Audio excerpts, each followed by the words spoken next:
చూస్తున్నారు కదా, ఇది బోన్లెస్ చికెన్ ఫ్రై లాగా, చికెన్ ఫ్రై లాగా, చికెన్ 65 లాగా ఎలాగో అనిపించేస్తుంది కదా. అన్ని నాన్ వెజ్ ఐటమ్స్ గుర్తొచ్చేస్తున్నాయి కదా. కానీ కానే కాదు, ఇదేంటిది అంటే చామగడ్డ 65. నమ్మలేకపోతున్నారా? మీరు కూడా దీని కంప్లీట్ ప్రాసెస్ చూడాలంటే రండి చూసేద్దరు మరి. Hi welcome to my channel. ఈరోజు నేను చాలా సింపుల్, తెలుసు కదా నేను చేసే రెసిపీస్ అన్నీ సింపుల్గా ఉంటాయి, టేస్టీగా ఉంటాయి, హెల్తీగా ఉంటాయి.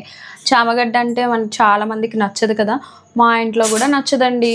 మరి నచ్చేలాగా చేయాలి అంటే దీనిలో కొంచెం మనం ట్రెండీగా చేయాలన్నమాట. దానికోసం నేను ఏం చేస్తున్నా అంటే చామగడ్డ 65 అండి, చాలా బాగుంటుంది. మీరు విన్నది నిజమే, చికెన్ 65 వింటారు కదా, తింటాం కదా, కానీ చామగడ్డ 65 ఇంకా బాగుంటుంది. ఓకేనా? ఈ ప్రాసెస్ చూసేద్దాం రండి. చామగడ్డలు మంచిగా ఉడకపెట్టేసుకోవాలి, సాల్ట్ వేసేసుకొని ఉడకపెట్టుకొని దాని స్కిన్ తీసేసి ఇలా మంచిగా కట్ చేసేసుకోండి. ఉడికిపోవడం వల్ల మనం ఫ్రై చేసుకుంటే ఈజీగా అయిపోతుంది. ఓకే, దీనికి మ్యాగ్నేషన్ కోసం చూడండి కొంచెం సాల్ట్ వేస్తున్నాను, టేస్ట్కి తగ్గట్టుగా సాల్ట్ వేసుకోండి. కొంచెం పసుపు, నెక్స్ట్ కారం. ఫ్రైకి మంచి టేస్టీగా ఉండాలి, స్పైసీగా ఉండాలి అంటే కారం ఎక్కువ వేసుకోండి. కొంచెం ధనియాల పౌడర్ కొంచెం ఎక్కువే వేస్తున్నాను, చూస్తున్నారు కదా. తర్వాత కొంచెం అల్లం వెల్లుల్లి పేస్ట్. అర్థమైంది కదా నేను ఏమేమి వేసాను? సాల్ట్, నెక్స్ట్ కారం, ధనియాల పౌడర్, అల్లం వెల్లుల్లి పేస్ట్ వేసాను. లాస్ట్కి మనం ఫైనల్గా కార్న్ ఫ్లోర్ అనేది 2 స్పూన్స్ వేస్తున్నాను, చూడండి క్రిస్పీనెస్ కోసం.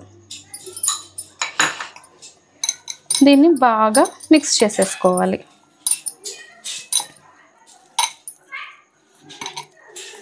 ఈ చామగడ్డలకి జిగురుతనం ఉంటుంది కాబట్టి మనం కలుపుతుంటే ఫస్ట్ పౌడర్ లాగా అనిపించిన ఈ మనం వేసిన మసాలా అంతా మిక్స్ అయిపోతుందండి, చూడండి.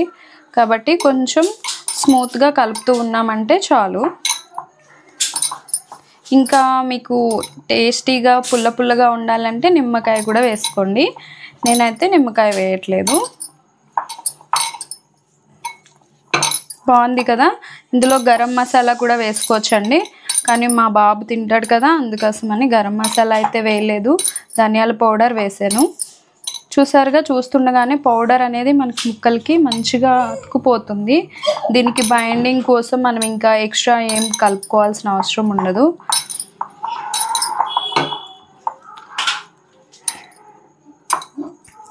ఈ జిగురు అనేది అందరికీ నచ్చదు కదా, కానీ ఈ చికెన్ చూస్తున్నారు కదా, కలుపుతూ ఉంటేనే మంచిగా మిక్స్ అయిపోయింది.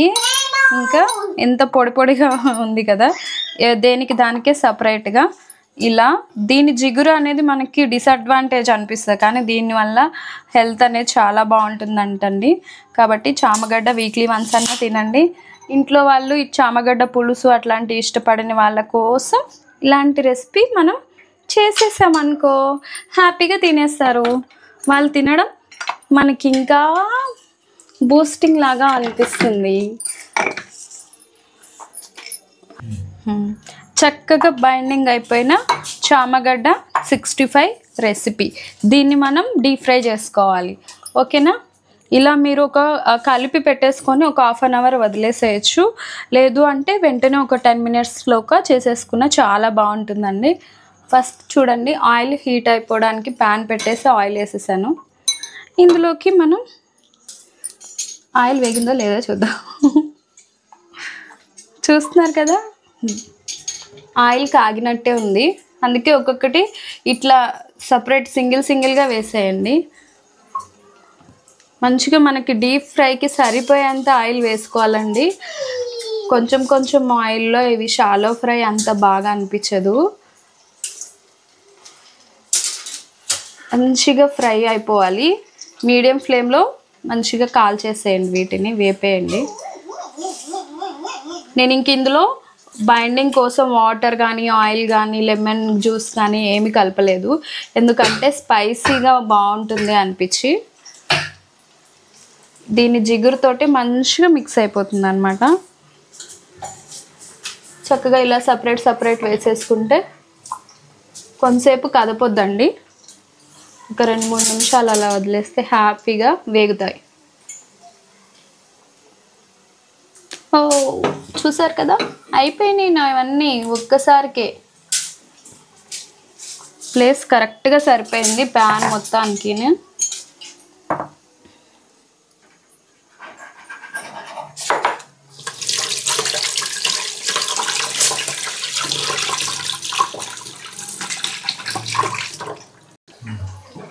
చూడండి ఎక్కడ కూడా విడిపోవట్లేదు, ఎందుకంటే మనం ఎక్స్ట్రా ఏవి యాడ్ చేయలేదు కాబట్టి, లిక్విడ్ లాగా లేదు కాబట్టి హ్యాపీగా వేగడానికి రెడీ అయిపోతున్నాయి అన్నమాట.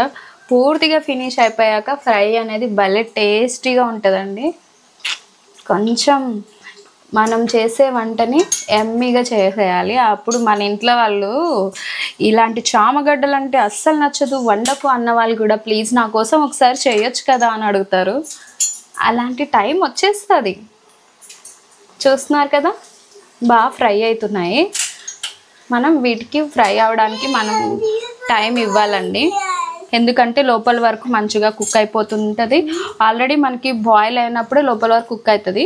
ఇప్పుడు మళ్ళీ లోపల వరకు కాస్త సాఫ్ట్నెస్ అనేది వస్తుంది. పైన ఉన్న మనం వేసిన మిక్సర్స్ అవన్నీ క్రిస్పీగా తయారవుతుంది అన్నమాట. చూడండి మనకి ఇప్పుడు దించేసేయడానికి కంప్లీట్గా ఫైనల్గా చామగడ్డ అనేది ఫ్రై అయిపోయిందండి. ఇప్పుడు మనం 2 సెకండ్స్లో దింపేస్తున్నాం అనగా మనం ఏం చేయాలి అంటే చక్కగా పచ్చిమిరపకాయలు చీలికలుగా కట్ చేసుకొని పొడవుగా ఇట్లా వేసేసుకోవాలి. ఇవి వేగుతాయండి. ఇవి కూడా మనం ఫ్రైతో పాటు తింటూ ఉంటే భలే టేస్టీగా అనిపిస్తాయి. అందుకనే ఇలా వేసుకోండి, చూడడానికి కూడా చాలా బాగుంటాయి. మన ఇంట్లో వాళ్ళు కూడా ఇష్టంగా తింటారు. ఇప్పుడు కొంచెం కరివేపాకు వేసేస్తున్నాను. దగ్గర ఆయిల్ పడుతుంది. ఏం చేస్తున్నాం? వంట చేసేస్తున్నాం. చూడండి ఎంత బాగుంది కదా. నేను ఎటువంటి కలర్ అనేది వాడలేదండి, ఎందుకంటే మేము ఇంట్లో తింటాం కాబట్టి. మీకు చూడండి మంచి కలర్లో వేగిపోతాయి. మనం న్యాచురల్గానే మన ఇంట్లో వాడే వాటితోనే మంచి కలర్ అనేది వచ్చేసింది. చూసారు కదా ఫైనల్గా రెడీ అయిపోయింది. ఇంకా గ్యాస్ ఆఫ్ చేసేస్తున్నాను, తీసేస్తున్నాను. చూడండి చూడడానికి చికెన్ లానే ఉంది కదా. వెజ్ కూడా సూపర్ ఉంటుందండి. మనం పక్కన పెట్టేస్తాం కానీ నాన్ వెజ్కి ఇంపార్టెన్స్ ఇస్తాం, కానీ వెజ్ నాన్ వెజ్ని మర్చిపోయేలాగా చేస్తుంది. అంత బాగా చేయొచ్చు. మా ఇంట్లో చామగడ్డ అంటే మా హస్బెండ్ మొహం మార్చేసుకుంటాడు, ఎందుకు ఆ కూర వండుతామని. అందుకే ఆయన కోసమని ఇలాంటివన్నీ ట్రై చేస్తూ ఉంటాం. సక్సెస్ అయింది అనుకోండి, ఇప్పుడు యూట్యూబ్లో పెట్టేస్తున్నాను. చూసారా ఎలా ఉందో. దీనికి మంచిగా సాస్ కానీ మంచిగా లెమన్ పిండుకొని తింటుంటే భలే ఉంటుంది. చాలా బాగా వచ్చింది కదా. చూడడానికైతే ఎలా అనిపిస్తుంది మీకు? దీన్ని మీరు తినాలనుకుంటున్నారా? అయితే మీరు ఏం చేయాలి అంటే మీ ఇంట్లో ట్రై చేసేయాలి. ట్రై చేయండి ఒకసారి, చాలా ఈజీ రెసిపీ, హ్యాపీగా ఎంజాయ్ చేసేయచ్చు. ఓకే, కంప్లీట్ వీడియో చూసినందుకు థ్యాంక్ యూ సో మచ్ అండి. నన్ను ఫాలో చేస్తున్నందుకు. నన్ను ప్లీజ్ లైక్ చేయండి, సబ్స్క్రైబ్ చేసుకోండి, నచ్చిన వాళ్ళకి షేర్ చేయండి. బాయ్.